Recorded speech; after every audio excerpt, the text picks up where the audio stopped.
అందరికీ నమస్తే. తులసి చంద్ గారు మంచి అద్భుతమైనటువంటి వక్త, మంచి జర్నలిస్టు.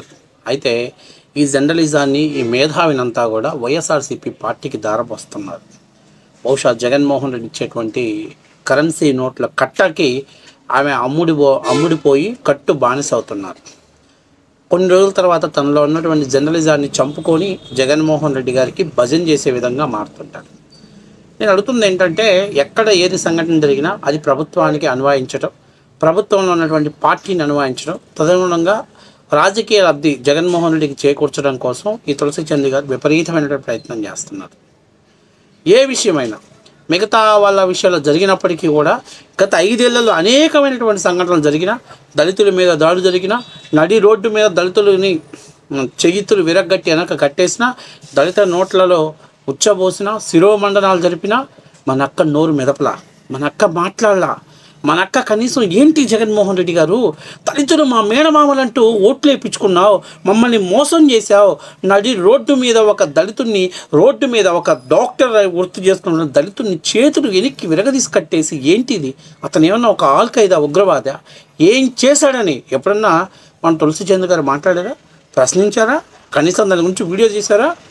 నందిగామలో ఒక దళితుని నోట్లో ఉచ్చబోస్తే మామకు మచ్చ రాకూడదని దళితులే కదా కడుక్కుంటారులే అని చెప్పి మెలకున్నాం. ఏ రోజు తులసి చంద్ గారు మీరు మాట్లాడారా?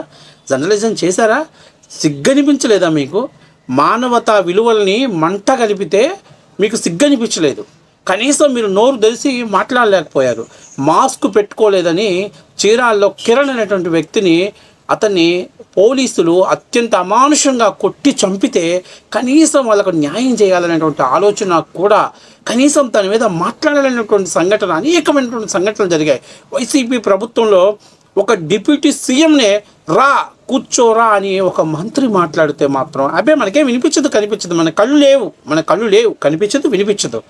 ఎందుకంటే అప్పుడు ఎవరు మీకు డబ్బులు ఇచ్చి ప్రోత్సహించాల, అటువంటి సంఘటనల మీద మాట్లాడమని మీకు ఎవరు చెప్పలా.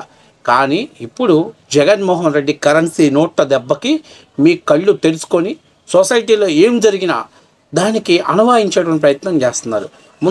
ఫస్ట్ ఆఫ్ ఆల్ కరెన్సీ నోట్లకి అమ్ముడుపోయినటువంటి తులసి చంద్ గారి వీడియో చూద్దాం. ఆమె మాట్లాడిన తర్వాత ఒక ఎంపీకి, ఒక నేరస్తులనేటువంటి రౌడీ షీట్ ఓపెన్ చేయబడినటువంటి వ్యక్తులకి ఎక్కడో సంఘటన జరిగితే అది ఆంధ్రప్రదేశ్కి ముడిపెట్టడం అనేది అసలు జర్నలిజంలో ఇది కరెక్ట్ అయిన వృత్తేనా? ఎంతవరకు మీరు కరెక్ట్గా ఉన్నారు?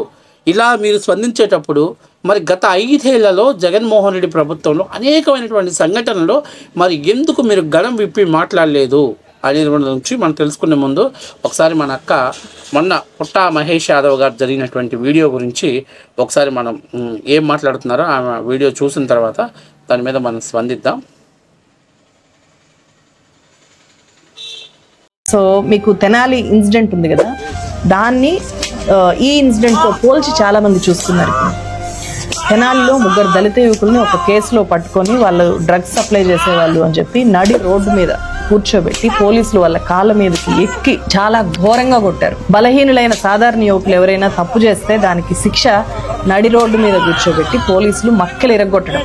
అదే పెద్ద పెద్ద రాజకీయ లీడర్లు, వ్యాపారస్తులు, అధికార పార్టీ ఎంపీ డ్రగ్స్ తీసుకొని పాజిటివ్ వస్తే దానికి శిక్ష కనీసం పార్టీ నుంచి సస్పెన్షన్ కూడా కాదు, ఒక్కరోజు జైలు శిక్ష కూడా కాదు, జైల్లో ఉండాల్సిన పనే లేదు, జస్ట్ పార్టీ వివరణ అడుగుతుంది. ఇదే మాజీ ఎంపీ పుట్టా మహేష్ స్థానంలో ఏ ప్రతిపక్ష లీడరో దొరికాడు అనుకోండి, అప్పుడు మీడియా ఫోకస్, అధికార పార్టీ అటాక్ మొత్తం మారిపోతాయి కదా. ఇప్పుడు పుట్టా మహేష్ గారు దొరికితే వైసీపీ ఏమన్నా వదిలిపెట్టిందా? వైసీపీ ఏమన్నా అసలు అక్కడ ఏం జరిగింది, ప్రాథమిక దర్యాప్తి, ప్రాథమిక ఆలోచన రాక, అంటే అవగాహన లేకముందే మీరు కథనాలు చెప్పారుగా. ఎవడో మొయినాబాద్లో టీఆర్ఎస్ పార్టీకి సంబంధించినటువంటి ఎమ్మెల్యే గెస్ట్ హౌస్లో పార్టీ జరిగితే, ఎమ్మెల్యే గెస్ట్ హౌస్లో పార్టీ జరిగితే దాన్ని కొంతమంది వైసీపీలో మాట్లాడతారు, పుట్టా మహేష్ యాదవ్ గారు వీళ్ళందరికీ డ్రగ్స్ అలవాటు చేశాడు. మరి పోలీసులు ఇన్వెస్టిగేషన్లో ఏం జరిగింది? వీళ్ళు ఎప్పుడో హర్యానా వెళ్తే హర్యానాలో 11,000 రూపాయలకి 2 grams కొకైన్ కొన్నారు. ఎవరు కొన్నది?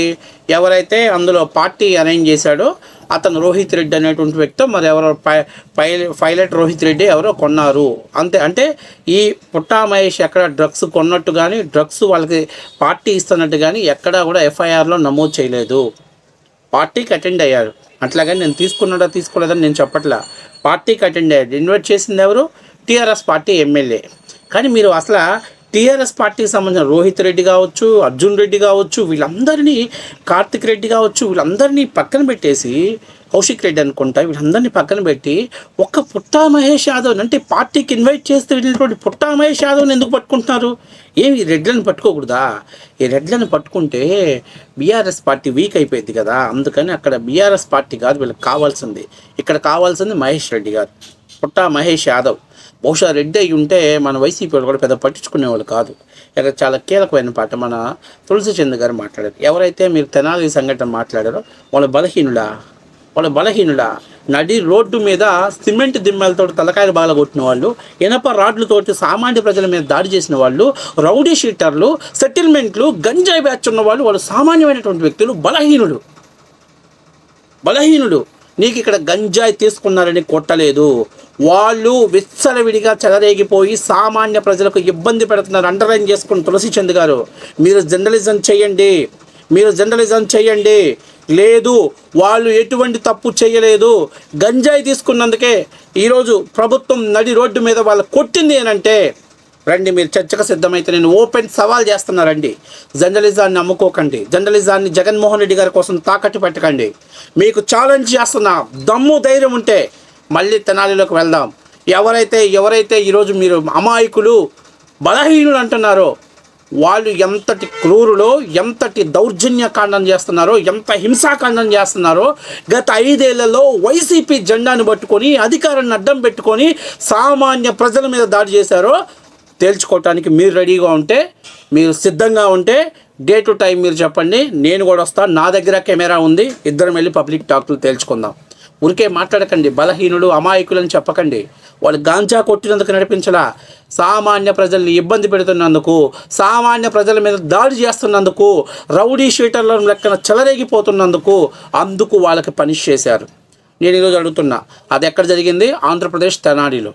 ఈరోజు పుట్టా మహేష్ ఎపిసోడ్ ఎక్కడ జరిగింది? మొయినాబాద్లో, హైదరాబాద్లో. అసలు అడుగుతుంది, ఎవరు చేయాలి ఈ కేసుని? ఎవరు డీల్ చేస్తున్నారు? తెలంగాణ పోలీసులు, తెలంగాణ ఈగల్ టీం డీల్ చేస్తుంది. మరి నాకు అర్థం కావట్లా. ఆంధ్రప్రదేశ్లో కాదుగా జరిగింది, ఆంధ్రప్రదేశ్లో కాదుగా ఈ సంఘటన జరిగింది. తెలంగాణలో జరిగినప్పుడు తెలంగాణ పోలీసులకు మీరు విజ్ఞప్తి చేయండి, తెలంగాణ పోలీసులతో మీరు మాట్లాడండి. మీరు జర్నలిజం చేస్తున్నారు కదా, మీరు ఆంధ్రప్రదేశ్లో వాళ్ళు రౌడీ షీటర్లు అనడానికి దాఖలు ఉన్నాయి. కానీ ఇక్కడ ఎవరైతే మొయినాబాద్లో ఒక గెస్ట్ హౌస్లో టీఆర్ఎస్ పార్టీకి సంబంధించినటువంటి నాయకులు చేసినటువంటి పార్టీలో పుట్టా మహేష్ యాదవ్ వెళ్ళాడు. మరి అక్కడ ఉన్నటువంటి ఈ రోహిత్ రెడ్డిని, అర్జున్ రెడ్డిని, ఎవరైతే కౌశిక్ రెడ్డిని, మరి వీళ్ళందరినీ ఎందుకక్క మీరు వదిలేస్తున్నారు? మీరు ఒక్క ఎంపీని ఎందుకు టార్గెట్ చేస్తున్నారు? ఆంధ్రప్రదేశ్ ఎంపీని ఎందుకు టార్గెట్ చేస్తున్నారు? ఎందుకంటే ఈ ఎంపీ గురించి మాట్లాడితేనే మీకు చిల్లర డబ్బులు పడతాయి. ఈ ఎంపీ గురించి మాట్లాడితేనే మీకు జర్నలిజంలో మీరు వీడియోలు చేసినందుకు మీకు వైఎస్ఆర్సీపీ పార్టీ నుంచి పైసలు పైకి అందుతాయి. వృత్తిని తాకట్టు పెట్టి సంపాదించేదాన్ని ఏమంటారో నేనైతే అందలుసుకోవట్లే. ఒక ఆడపిల్ల గురించి మాట్లాడదలుచుకోవట్లే. కానీ మీరు మాట్లాడుకోవాల్సిందేనండి. ఎవరైతే బలహీనులు అంటున్నారో వాళ్ళు ఎంతటి బలహీనుడో నేను ప్రూవ్ చేయడానికి సిద్ధంగా ఉన్నా. మరి ఇప్పుడు ఎవరైతే నువ్వు చెప్తున్నావో వాళ్ళు ఎంతటి బలహీనుడో, వాళ్ళు సొసైటీకి ఎంత దారుణంగా తయారయ్యారో తెలుసుకోవాలంటే మీరు నేను తెనాలి పోదాం రండి, బైక్ తీసుకొని రండి. ఊరికే స్టూడియోలో కూర్చొని వాళ్ళ అమాయకులు అని స్టేట్మెంట్ పాస్ చేయకండి. ఆడపిల్లల దగ్గర నుంచి సామాన్య ప్రజల వరకు ప్రతి ఒక్కరిని ఇబ్బంది పెట్టారు, దాడులు చేశారు. వాస్తవ విషయం, అధికార పార్టీ వ్యామోహంలో అప్పటి ఎమ్మెల్యే కనుసైగల్లో వీళ్ళు నడిచి విధ్వంసానికి కేర్ ఆఫ్ అడ్రస్గా మార్చారు. మీరు ఒక అమాయకమైనటువంటి ఒక డాక్టర్ని చేతులు విరగదీసి రోడ్డు మీద నడిపిస్తే మాట్లాడలేకపోయారు. ఆ రోజు మీకు దళితులు గుర్తుకు రాలా, ఆ రోజు దళితుల గురించి మాట్లాడేటువంటి అవకాశం మీకు రాలా. సిగ్గనిపించట్లేదా? మీరు ఏం మాట్లాడుతున్నారు? జర్నలిజం చేస్తున్నారా? లేదు, నేను వైఎస్ఆర్సీపీ పార్టీకి ఒక పార్టీ ప్రతినిధిని, ఆ పార్టీకి సంబంధించిన వ్యక్తిని మాట్లాడు, మేము అప్రిషియేట్ చేస్తాం. ఎందుకు ఈ అవసరం? తీసేయి, చీకటి తెర తీసేయి, ముసుగు తొలగించు, వేసుకో, జెండా కప్పుకో, రియల్గా ఫైట్ చేయి. అది యుద్ధ ధర్మం, అది నీతి ధర్మం అది. అంతేగాని నేను న్యూట్రల్ పర్సన్ని, ప్రజల సమస్యల మీద పోరాడతానని కరెన్సీ నోట్ల చుట్టూ తిరక్కు, కరెన్సీ నోట్ల చుట్టూ నీ కర్తవ్యాన్ని నమ్ముకోకు, చరిత్రహీనురాలుగా మిగిలిపోతావు. గుర్తుపెట్టుకో.